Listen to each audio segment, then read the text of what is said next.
Wear a different pair, just something out of steady. Throw a stranger an unexpected smile with big intention. Still posted on your status, always on about the day it should have. Hello YouTube, it's Guardian here from Capital Gear Gaming, and I'm bringing you the third part of my LightWave tutorial. We are going to be covering the advanced stuff.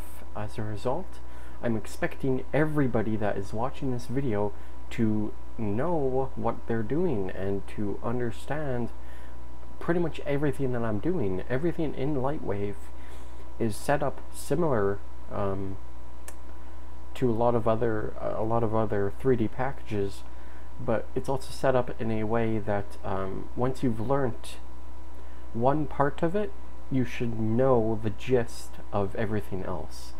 And I'll explain what I mean by that. Well, I've got a lot of games. it's just, wow, I didn't realize so many updated. 98 in total. All right. That's why I get hackers just about 24/7. Anyways, so let's carry on to towards let's go with modeler first, because today I'm going to show you 2-point poly chains. Now hopefully I can remember how to make these, however I might not, and if I can't, then fucking bad luck there, eh? So we're just going to create a new box here. Let's actually make it a little bit bigger. Let's go 5 meters. It doesn't really matter the size, but why not? I believe we want Y segments. No, we don't. We want X segments. Let's make about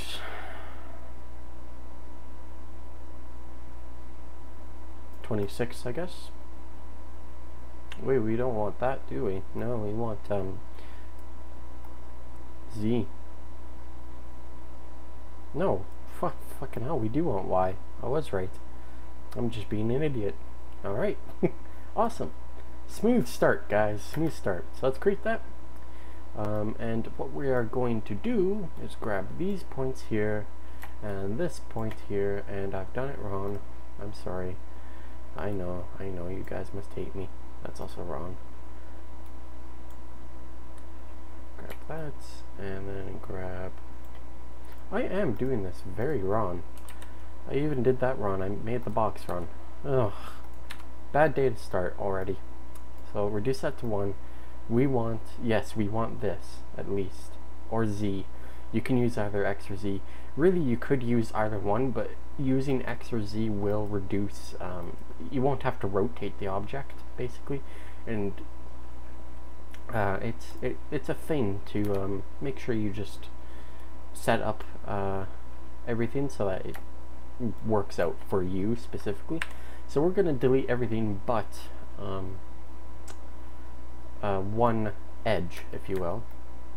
Now what this creates is not an edge, because an edge is must be selected using the edge tool, meaning there's got to be a better way of explaining this, but it's a bit difficult. Obviously meaning that I can only select an edge with the edge tool. I can only select a polygon with a polygon tool, and I can only select a point with a point tool. However, if you've noticed already, because I did it, I can select this, which is supposed to be an edge, but with my polygon tool. Why? Because this is automatically converted into a 2-point poly chain. What this means is that it is a polygon, but it's actually made out of 2 points. Now in reality, it's not made out of 2 points. You can see it has multiple points going through it, and I believe that's why this works. So if we go into here, we'll see that we have a 2-point vertex and a 1-point vertex, which are both these things here. My God, I get a weird buzzing sound when somebody comments. I don't like that. I hope you guys aren't getting that in the video. If you are, please just try your best to ignore it. But I was getting a buzzing sound when I got the message through Steam. Don't mind that, by the way, because that's just that. So what we're going to be making today is rather simple. Let's grab our poly chain, and we're just going to call it lightning. That's right, we're going to create 3D lightning. It's rather simple, and I can't say it's the best looking lightning. It probably won't change its color, no. Unfortunately, so we are just going to have to sort of live with that. Now, I believe we just leave everything as is. I will admit I haven't done this in a very long time. And did I just kill it? No, I created a new object. Whoopsies. So let's just save this object. We can use the Warzone project that I'm working on because I don't care. And we'll just call this lightning. Now, in all personal beliefs, I do think that you guys should, in fact, use a real program for lightning instead of LightWave. I suggest something like After Effects, Sony Vegas Pro works fine, Movie Maker if you have to. Why? Because doing it this way it could be nice for some things. If you really design it properly and really sparkle it up and make it look nice, it'll work just fine. It renders very quickly, so it's not exactly something to worry about. And you could use it for things like certain other animations. Like, for example, you could use it for example, if you were trying to make an anime, like Ruby or something like that, you could use it for something like that because it's a little bit more stylish, it's a little bit more open-ended, unlike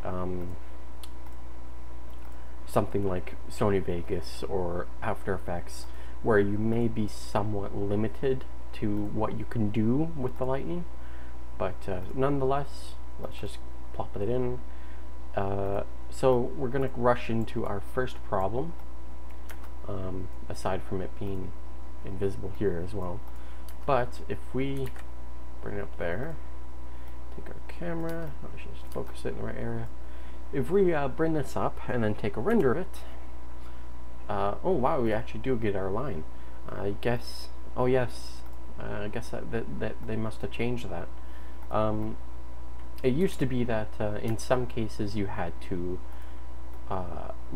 put on render lines or something like that, and in order, well, actually no, what you had to do is you had to make it glow in order for it to become visible. But I guess it's changed that, which is nice actually. It must be because they're fully recognizing it as a 2-point poly now. So as a 2-point poly, it will actually have color to it and have physical shape to it, if you will. Because if you just try rendering a line or try rendering a point all by itself, you will not see it. It will be invisible, and that's because it's not a polygon. It's not considered visible. So what are we going to do? Well, first of all, lightning does not have diffuse. The reason why is because diffuse is the reflection of light.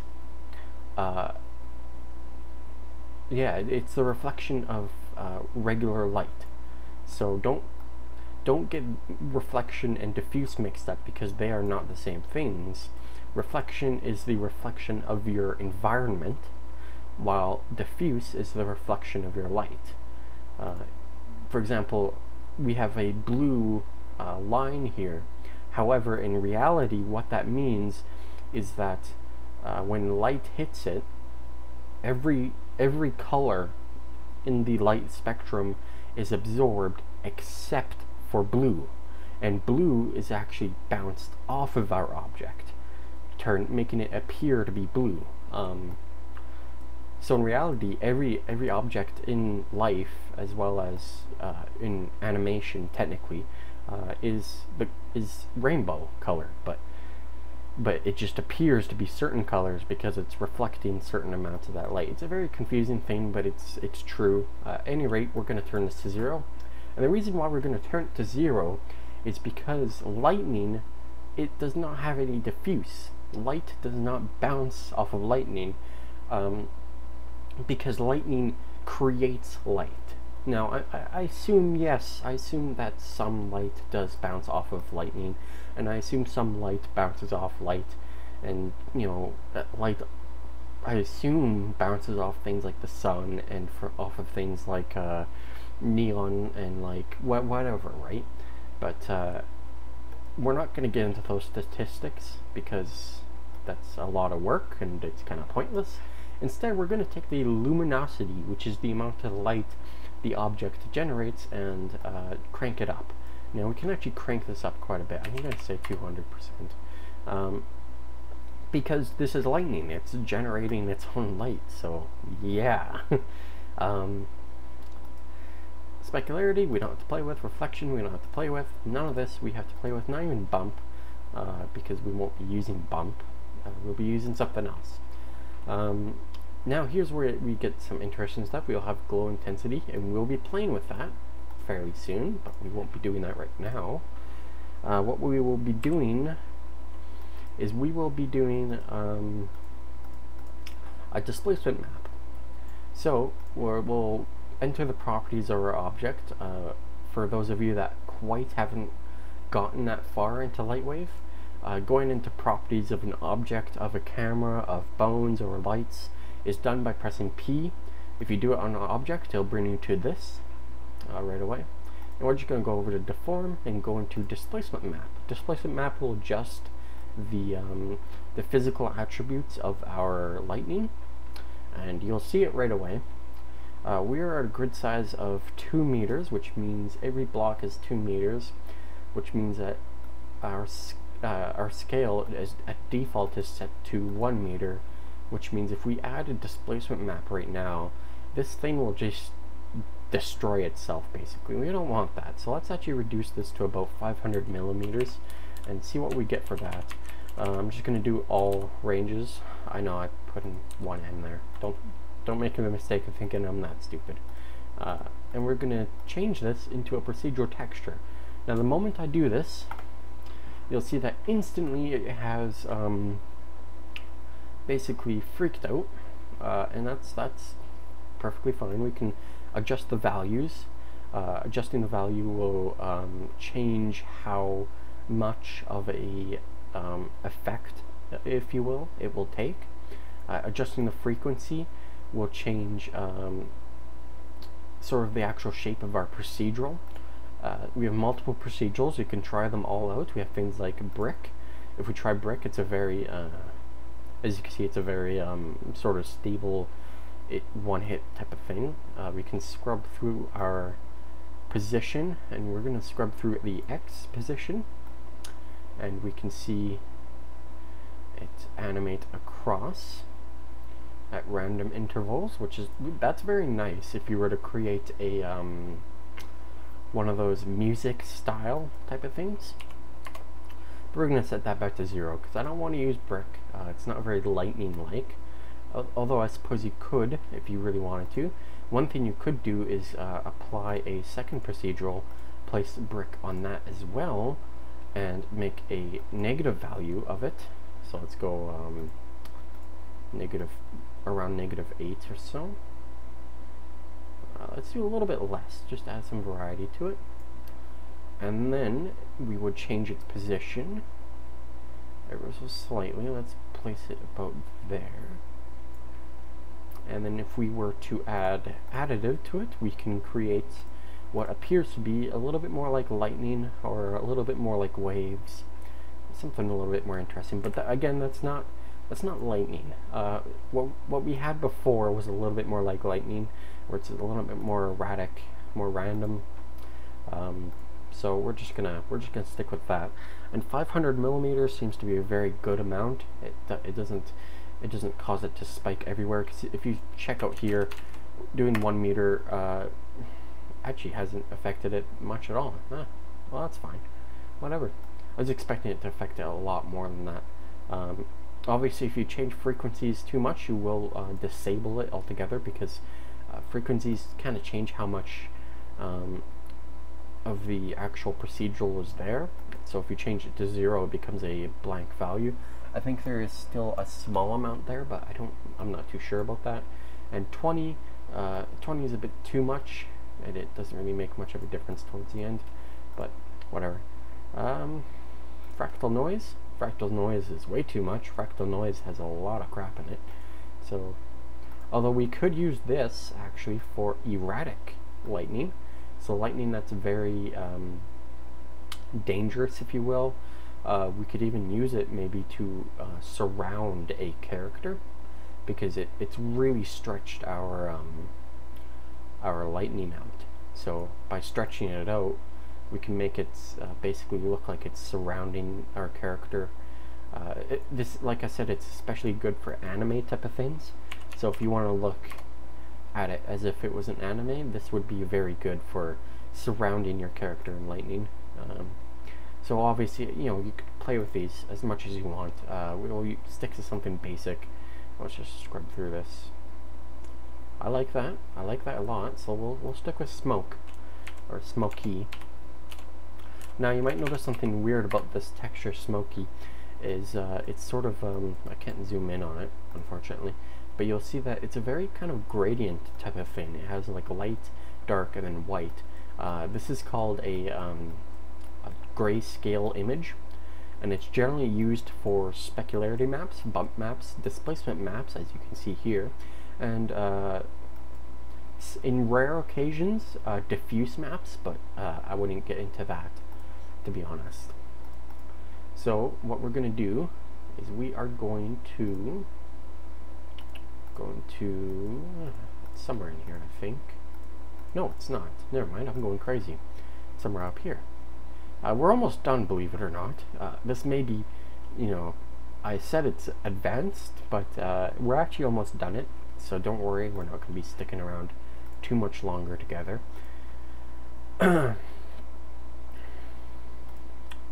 Windows. It's got to be somewhere in here. It's been a long time. I can't remember everything perfectly. So just try and bear with me. There we go. Enable glow. So we're going to use glow. I'm going to explain glow and how it works. For one, you cannot simply adjust the glow intensity within the surface editor, and the reason why is because by default glow is disabled. I'm not fully sure why they don't simply place this whole tab into here, but they do. So I can't really say why, because I believe with 0 intensity the object simply doesn't glow. So to have this, I understand that's it's a processing type of thing, but it just seems odd to me, that's all. So if we take a render of this, you'll notice that it hasn't changed at all. It's got no difference to it, and that's because we have no intensity put onto it. We also have it set to 8 pixels, which is a lot. I believe, yeah, it's quite a bit. So we have a glow intensity here and another intensity here. I'm not sure how they relate to each other, which means I'm not sure if they add to each other. So if I put this to 50 and this to 50, if that's the equivalent of having a intensity of 100, I'm not sure how those two work with each other, but I do know that in adjusting this does pretty much the same thing as adjusting this. The only difference is that this is tied specifically to this object which we've created, and of course it's under the advanced tab. So let's adjust this and let's add about 10% and see how that renders out for us. 9's good enough. Okay, so you can see that's given us a little bit of glow to it, but not a whole lot. And you know what? That render was so fast, I'm gonna trust my computer to handle the VPR. And does VPR not show glow? Maybe not.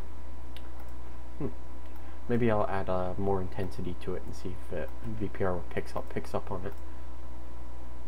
Yeah, it doesn't. Oh well, that's a shame. It's not like it takes very long to render anyways. It's a shame though. As you can see, it's getting a little bit more intense.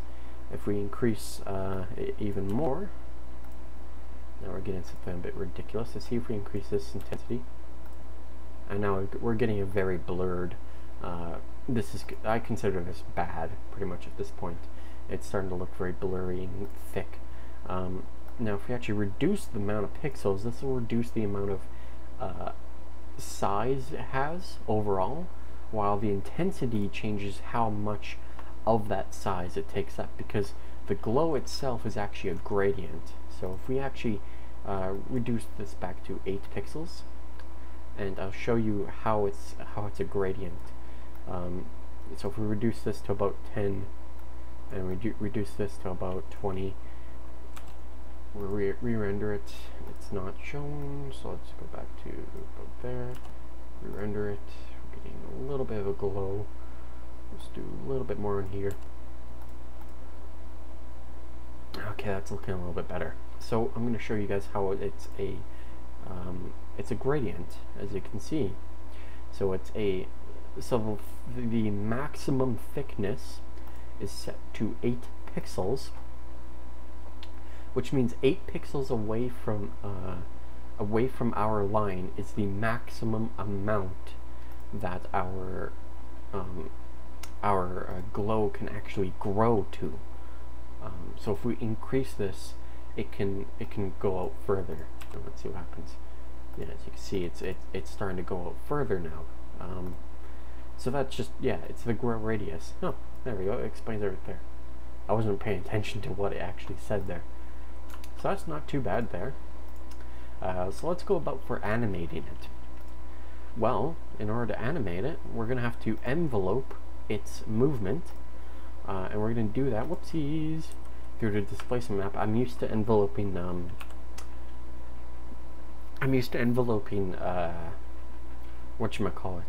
bump maps. So we go into displacement map and we envelope its position. We do not envelope scale. If we envelope the scale, it will move, but it will continue to move more erratically and more erratically. But in reality, not so much erratically, but it will actually start to grow in size. As you see, we are actually growing it in size, and we don't want to do that. We want to preserve its shape and its erratic style, so we're going to leave it to that. Instead, we're going to envelope. So enveloping is a way of animating a value over a period of time. So here are the value, and here's the period of time. Now, currently I've got our keyframe set to 120 at max, which is the equivalent of 4 seconds. So if we grab everything here, which I have by clicking here and hold down Shift to select everything, we can add keys. So if we add a key at the end of 4, and it's right on the mark 4, we can adjust that key's value. Now we can either move it up to about 2 meters, or we can move it down to -2, or we can even go down as far as -100 or +100 or whatever. I'm going to stick with roughly 2 meters in the positive direction, and because I've selected all of these, it's applied the action to every single one, which means you could actually animate it in separate directions. That's up to you. Personally, I'd like to animate it in all directions. Or I'd like to animate all the directions in the same manner, if you will. So that means that over this period of time, all of these values will increase from 0 meters to 2 meters within 4 seconds. Now we can actually take a look at what that looks like simply by scrubbing through, and you can see that it's slowly animating here, jumping up and down, pushing itself around. Rather nice. Now if we play it, now I have a feeling that this here is just taking too long to animate, and I feel as though it's moving just a little bit too slow, and I think it should be a lot more sporadic. So what I'm going to do is I'm going to, again, I keep on going there because I want to envelope the bump map, but that's just not what we're doing. I'm going to adjust this, and instead of value of 2 meters, let's try 10 meters. So we're officially going to we're going to move 5 times as fast, and hopefully that'll be a bit more like lightning. There we go. So that's a little bit more sporadic, more like lightning, if you ask me. So that's our lightning tutorial. Very simple, very easy, especially for an advanced tutorial, but it is the first tutorial, and it just shows you how to animate envelopes, as well as how to handle displacement maps. Displacement maps are not just used for polygons. You can use them for 2-point polys, just like this, which are really nice. But displacement maps are very useful. I love them. They're used for extreme detail. You cannot believe how much detail you can create using nothing but displacement maps. I mean, you can take a circle, a sphere, and turn it into like a large boulder that's got all these bumps and crevices on it, and it'll look amazing. So I definitely recommend learning more about bump maps and learning how to use bump maps, or even finding a program out there that can create bump maps for you. I haven't looked at any myself because I actually know how to make a bump map myself, so I'm not worried about that. Of course, we could take this into Modeler, and because they're actually polygons, we can actually enter subpatch mode pressing tab. I think it might not let you though, and this would actually round all of these edges. Otherwise, the other option would be to just simply add more edges or more points along the edge there. And so what's our next step then, if this is going to be such a basic little tutorial? Well, we're going to save our scene. Let's just call this lightning as well, and we're going to plop it back into, sure, we'll save the objects as well, save all objects. There we go. We're going to plop it back into Modeler for a good reason. We are going to, oh yeah, good morning, by the way. It is like 2:34 a.m., which is why I'm tripping over some of my words. My apologies. But we're going to load up the lightning, and what we're going to do with it is something very special. We're going to create a endomorph. So right now I'm going to teach you guys how to create, use, and apply endomorphs in your animations, and I'm going to do it in a very simple manner. I'm not going to teach you guys anything specific or crazy, sorry. So what's an endomorph? An endomorph is two or more, specifically, what's a good way of explaining it?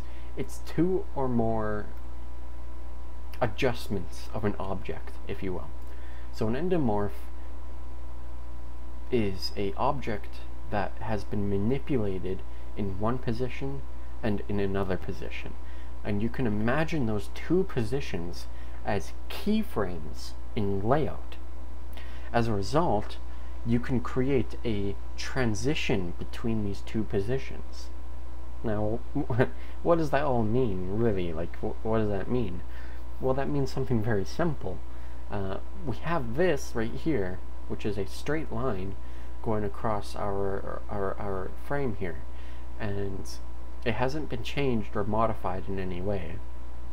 But what if we wanted our lightning to actually come out of nowhere, to actually stretch out of nowhere into its position, instead of just appearing there as it is now? Well, in order to do that, we would create an endomorph. That would be what I would consider the easiest and really the most controllable way of doing it. Now, right now we're dealing with the base. That's what our current endomorph is called, is the base.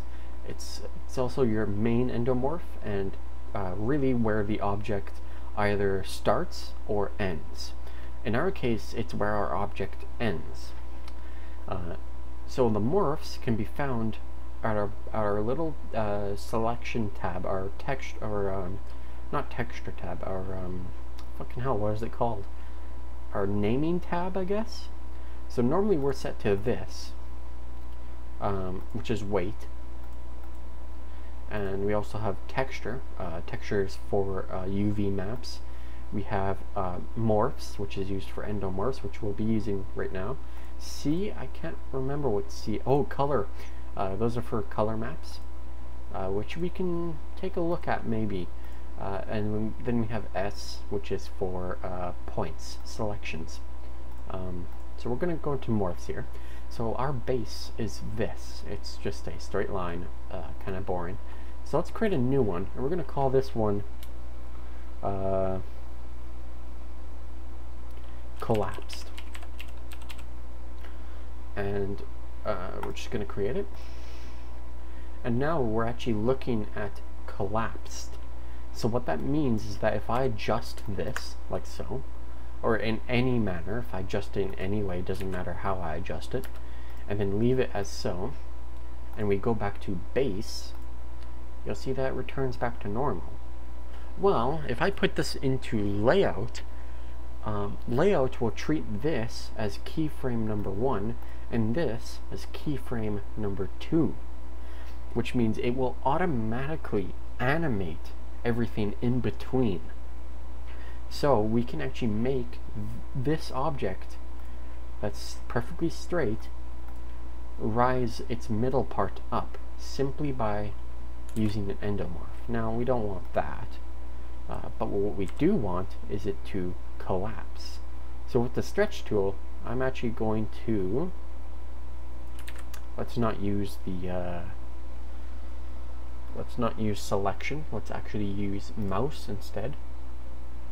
We're just going to grab this end here and we're just going to pull it all the way down. So why have we done that? Well, that's pretty much erased the existence. For some reason it's still there, you can still see it, but we've basically erased the existence of our line. Mind you, if you were to look at it, you could still see it, but it should be animated so quickly that you won't really see it. Basically, you won't see it bunched up like that. We just want it animating it coming out, so it's a bit more realistic. So we've got it collapsed, and now if we go back to base, it's brought back open. Collapsed, open. Very easy, very simple. Now all we got to do is save that object, and let's go back to layout. Now there's a reason why I actually close modeler and then open up layout, and then when I'm done with layout I close layout and then open up modeler. There's a reason why I do that, and the reason is simple. Less crashes, as I found out. Sometimes it'll crash for what seems to be no reason. In reality, it's simply because I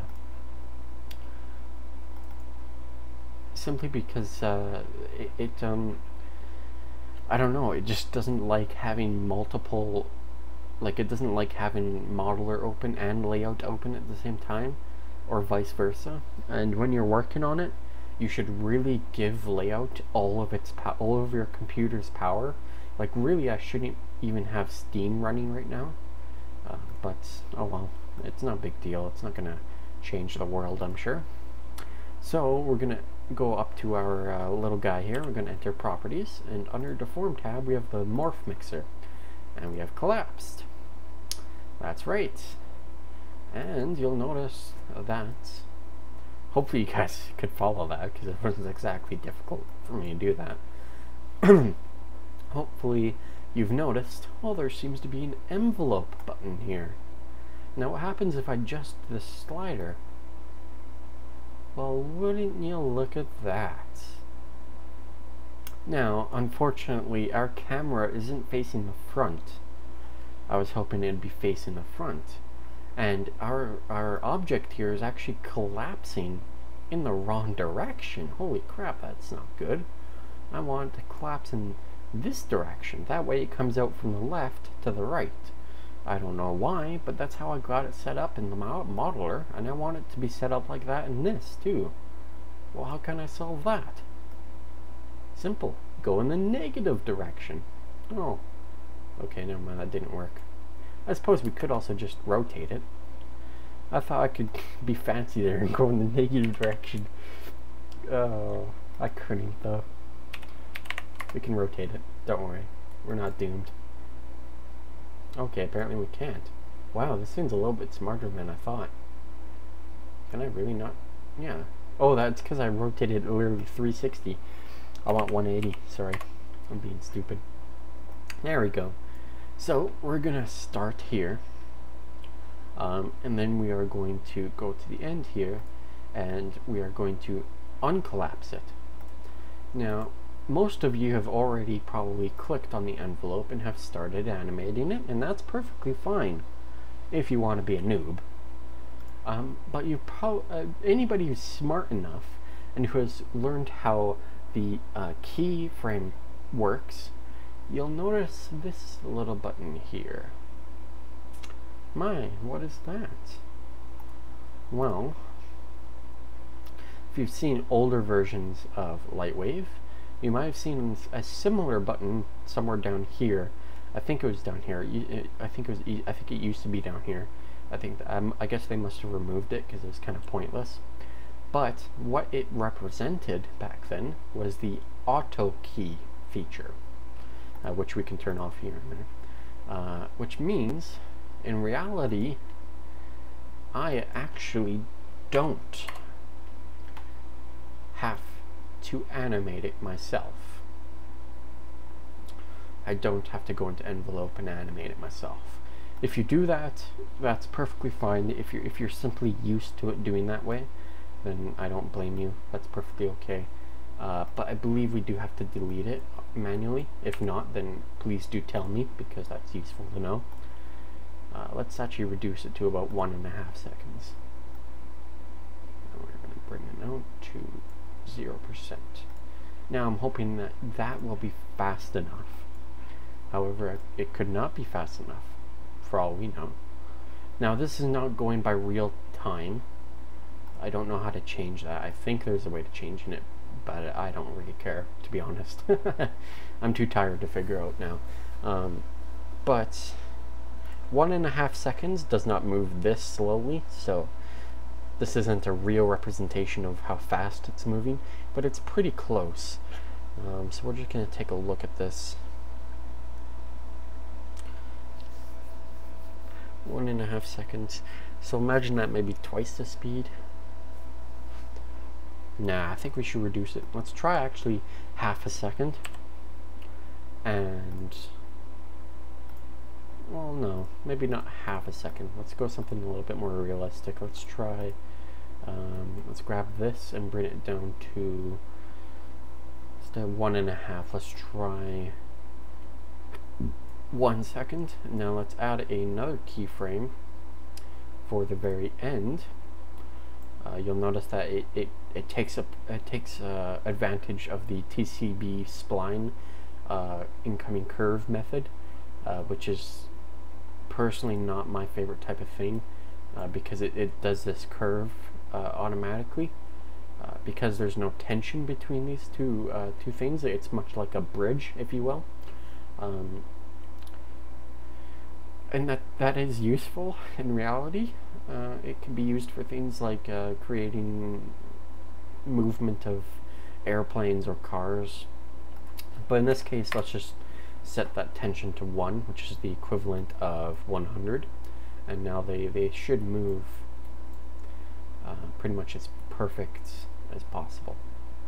And we're just going to set them all to right now, or whoops, not frame. We're going to set them all to 0. We're going to set U to 100%, and we're going to move U just a little bit closer. That way it actually closes up faster than it came in. Now bring that up, it comes out,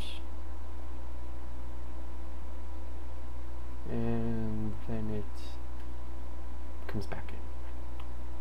So it could be useful for things like maybe a gun that fires off electricity, could be useful for a sword that is covered with electricity.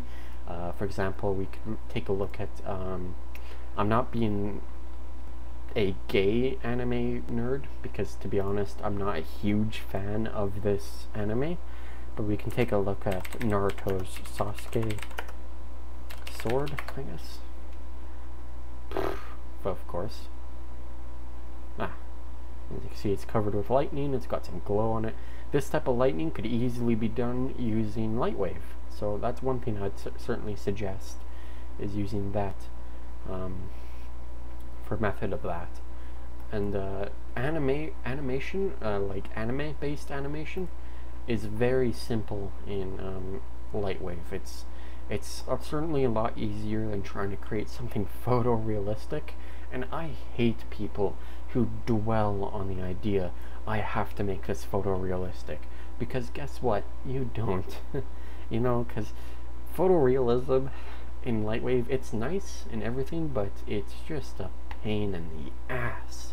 Like, currently I'm doing it, yeah, I do it because it's good to learn, and it's really nice looking and all that stuff, but it's not necessary, and I find that people who really dwell on it have a tendency to give up on animation simply because they've given up on trying to make it look photorealistic. So if you guys can't get photorealism working, don't sweat it, because it's not easy. It's not something you just pick up and do. There is no button on LightWave or any 3D package that simply says make real. You have to work for it. You have to actually make things work how you want them to work. So I'm going to go a little bit more in depth on how glow works. Glow works based off the color of your object. So if I made this object red instead, for one, we have a red object, but our glow as well is going to become red, which is a bit nice actually. You know, maybe look at Star Wars and their ability to shoot electricity from their hands. Well, you could have red electricity. You know, you could play with the glow, because I think the glow is still a bit too strong for my liking. That's a little bit more like it. That's pretty nice. Now, what else can I do? Well, there's one thing. The problem with it is I can't really remember how to do it, but I can try and do it for you guys, but I really don't think I can. There is a way to create a object and force that object to follow a certain path. Or a certain, yeah, well, a path, really.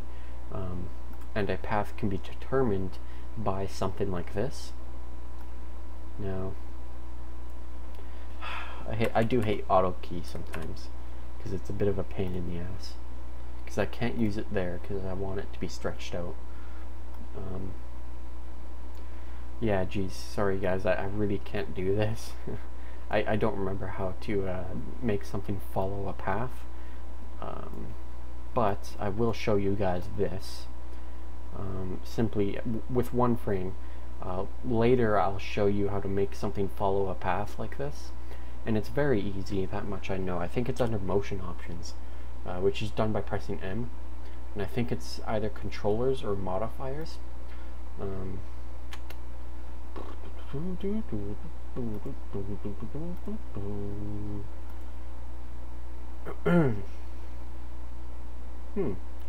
Maybe this.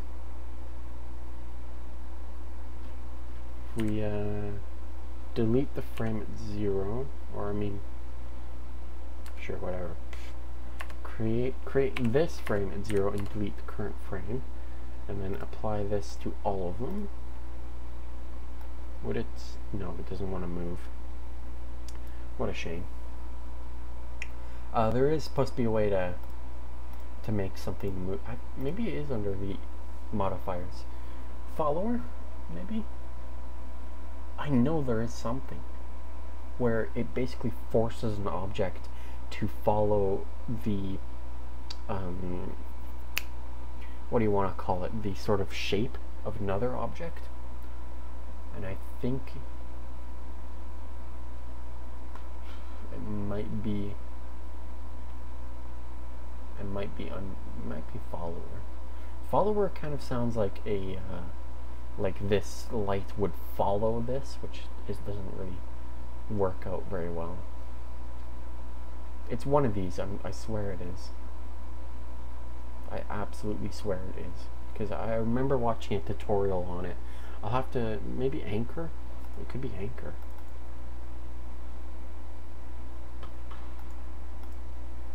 Mesh UV map? No, not that, because it didn't require a UV map.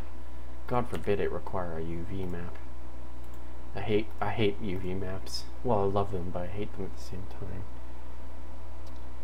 Now I actually want to learn what it was. Whoops.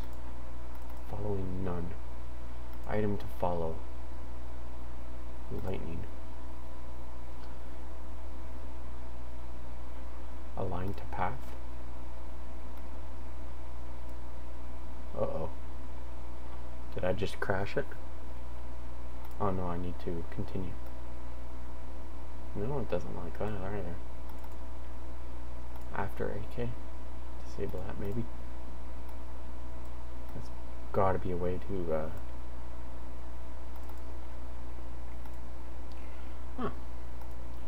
I'll have to figure that out, because it'd be a real shame to not show you guys how to do it, because it'd be extremely useful in this situation. So I'll have to show you guys that sooner or later.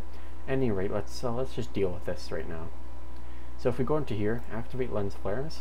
Hopefully you have OpenGL lens flares activated. If you don't, I think it's somewhere under here. Actually, no, it's not, is it? It's actually, no. Is it under camera? Man, I'm just not on the ball today. I think after this after this tutorial, I'll just call it quits, because I'm already at fucking 46 minutes. I'm so sorry, guys. I guess I'm just not in it for the win. I think it's under actually, is it under here? No, it's not. Though that's where it should be, because this is where you have OpenGL options. So that's actually where it should be. I think it's under his like preferences somewhere. Like it's gotta be somewhere in here. Edit. Display options.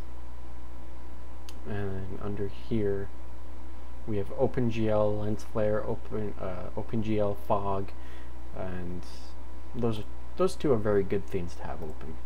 So we're going to use those. We're going to enter lens flare options for our light. We are going to turn off our central ring and our red outer glow, I think. We're going to use fade behind objects, I think, or either that or fade with distance, I can't remember. We are going to take off random streaks, and we are going to put on anamorphic streaks. You can add a star filter if you want, but you'll see an interesting thing that happens with glow and lens flares. Holy crap. It's been weird. And it's not doing it. Maybe it's a red outer glow. What am I pressing that's causing it to like play? Do you see the bottom bar there just flying across when I press F9? It's not supposed to do that. Huh. I think I found a glitch. That's nice to know. I think I need this fella here to have a more intense glow. So let's have some fun with that. I'm just not on the ball. I'm so sorry, guys. I'm surprised I'm not quite right. I'm starting to get the effect. I'm not sure if you guys can see it, but I'm starting to get it. It might also be that I'm not quite on the line, which I find rather unlikely.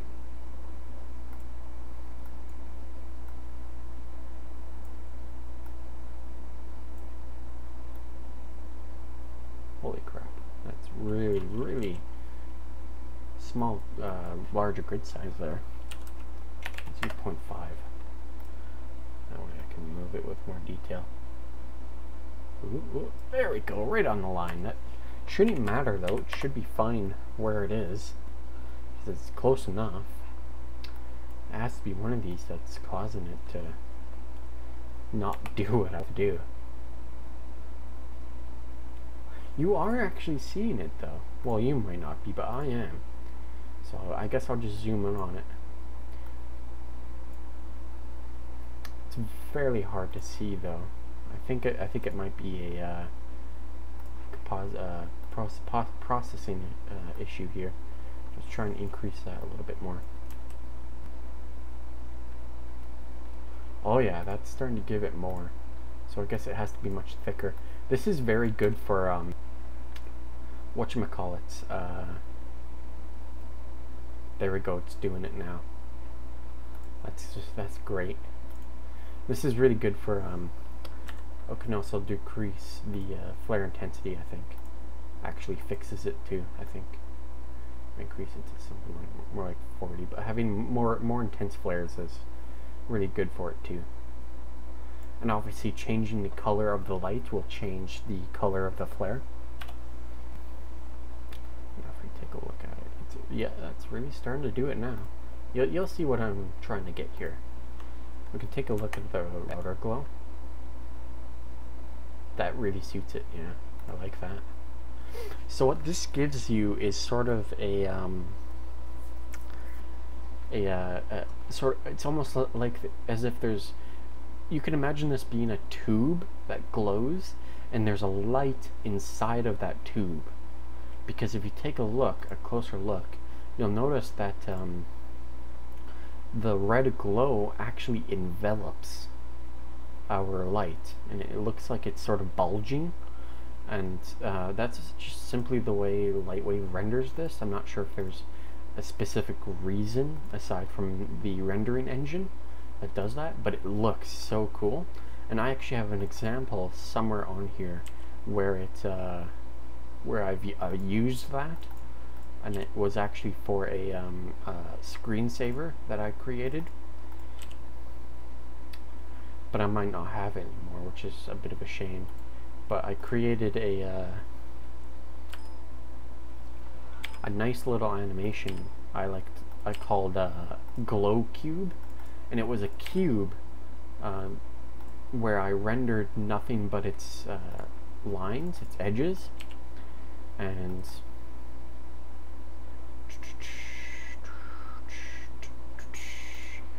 I might be able to find it if I search through my computer, because I'll be talking for a little bit, so hopefully it'll be able to find it. Let's just search up glow.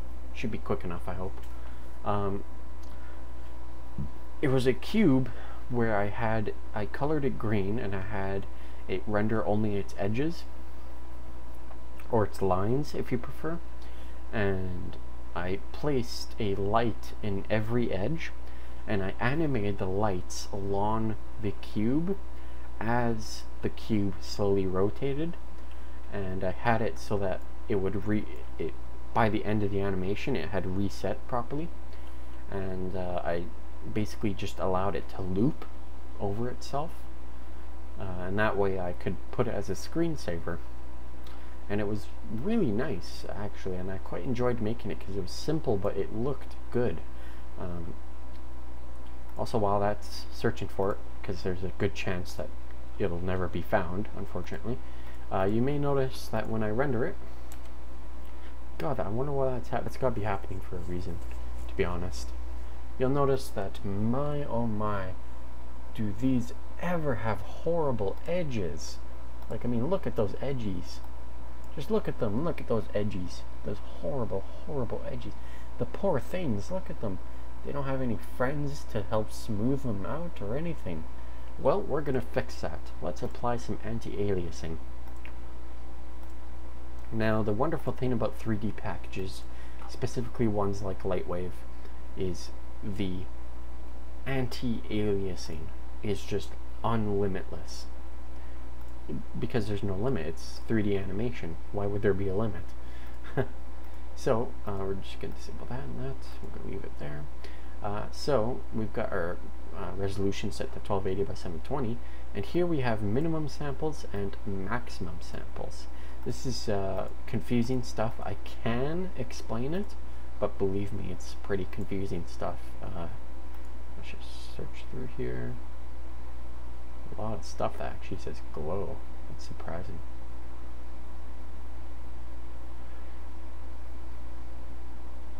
It should either show up as a video or it should show up as a oh, maybe that's it. No, that can't be it. That looks like a... the fuck? What is that? It's not a cube, it looks like a flower. Why do I have Maya glows? I have, oh, it's a brush type.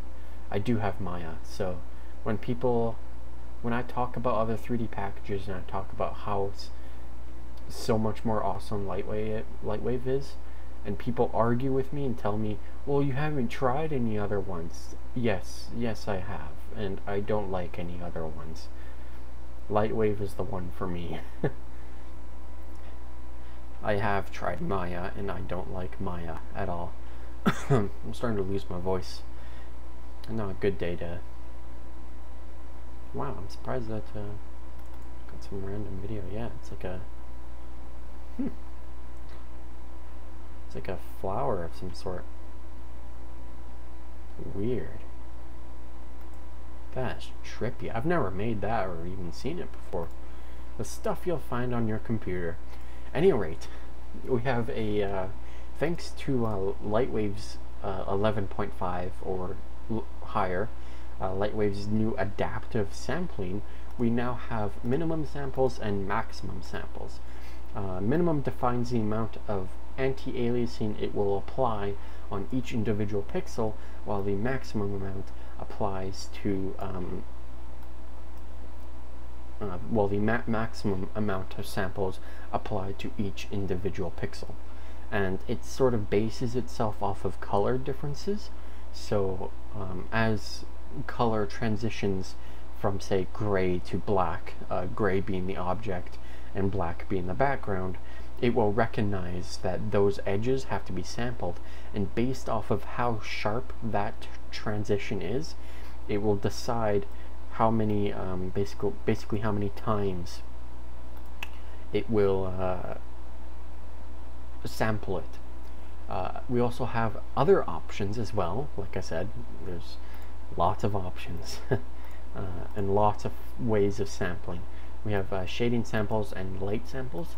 These apply to lights specifically because lights can have different levels of sampling applied to them to fix, say, for example, volumetric sampling, which can be also adjusted through quality settings.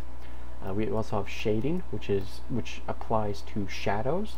In this case, we could set this to 0, which I don't think it'll let us. Yeah, it sets it to 1, which is, oh yeah, that's the same. That's the same as 0, believe it or not.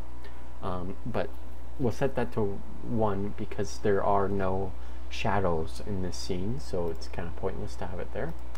And we just want to play around with these. Now, if we set this to 2 or any higher,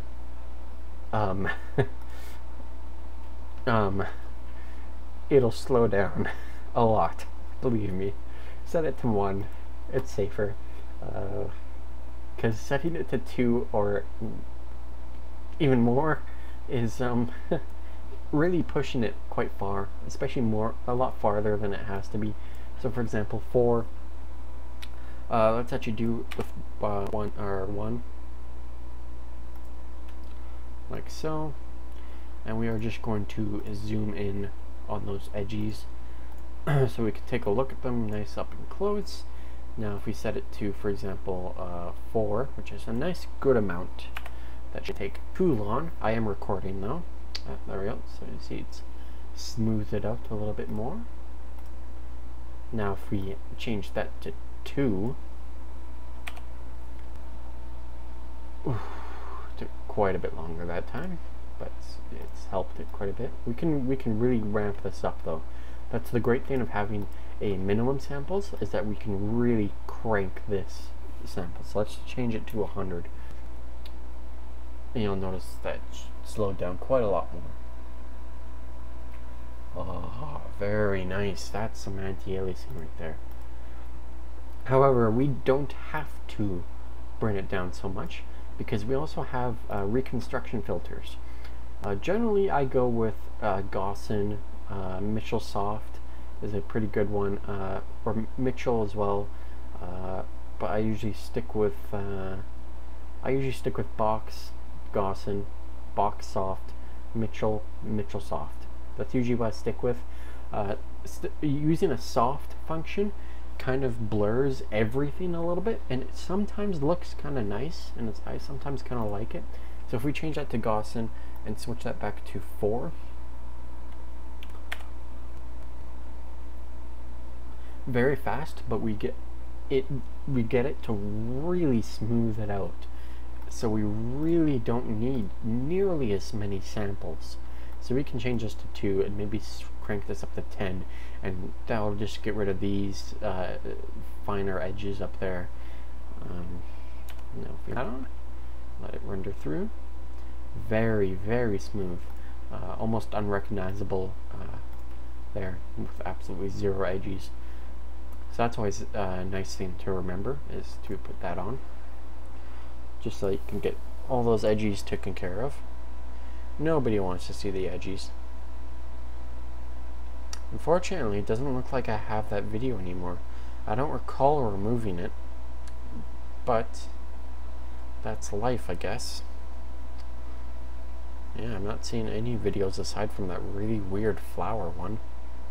That's like made by Hippie or something.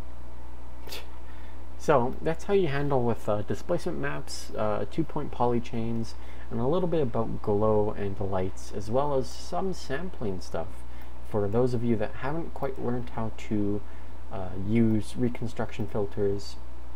This I actually suggest using for sampling pattern, which changes what pattern the samples use, is rather important. But I generally stick with classic or low discrepancy. You generally would just want to keep that on because it lets you use both of these, which is really useful. But yeah, I hope you guys have found this rather useful. I'm sorry that I couldn't do more than one thing today. So this is really part 3, the advanced part, but it's really only part 1 of part 3. Does that make sense? Let's call it part 3 section 1. That works. Because I guess I'm too tired. It's already 3 a.m. I've already recorded for a full fucking hour on this really simple thing. So sorry. Hope you guys have enjoyed the video. This is The Guardian, signing out. As usual, if you have any questions, any comments at all, please do post them. I love it when people comment, and I'll pretty much do anything. I'll get on my knees and lick your feet. That's very, very sexual. I like it. But no, seriously, if you do have any questions, also rate, comment, and subscribe. It does help, you know. Subscribing does help you get more noticed on YouTube, and obviously if you support me, it'd be smart of you to subscribe, believe it or not, and maybe tell your friends too. Okay, enough advertising. Hope you guys have enjoyed the video. Please do tune in for more. This is The Guardian, signing out.